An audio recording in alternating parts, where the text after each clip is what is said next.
Un autre gros morceau de la section syntaxe-ponctuation dans la progression des apprentissages, c'est la section consacrée aux fonctions. Je rappelle la différence entre fonction et classe de mots ou groupe.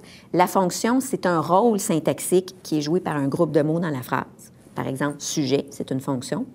Alors que la classe de mots, c'est quelque chose qui serait consigné dans un dictionnaire.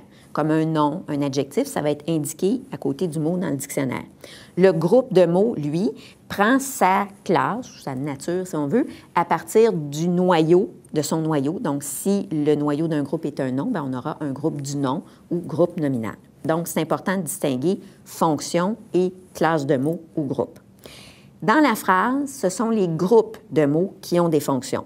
Donc, quand on parle de la fonction sujet, cette fonction-là est occupée par un groupe.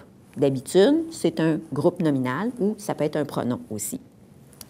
Qu'est-ce qu'on voit comme fonction dans la progression des apprentissages? Bien, on voit d'abord les trois fonctions que sont les constituants de la phrase. Sujet, prédicat, complément de phrase. Donc, je le rappelle, ce sont bien des fonctions. On voit aussi 4 autres fonctions par rapport au groupe du nom, d'une part, et au groupe du verbe, d'autre part.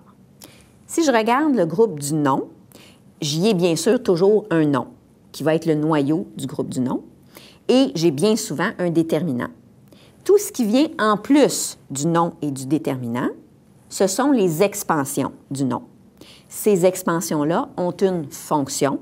On appelle cette fonction le complément du nom.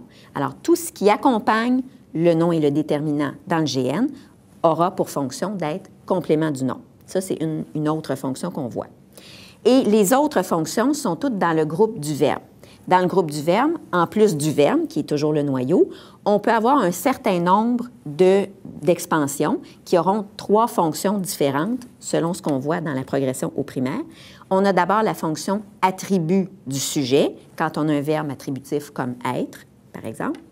On peut avoir aussi des compléments directs et des compléments indirects. Il y aurait aussi des adverbes, éventuellement, dans le groupe du verbe, mais la fonction des adverbes ne sera vue qu'au secondaire.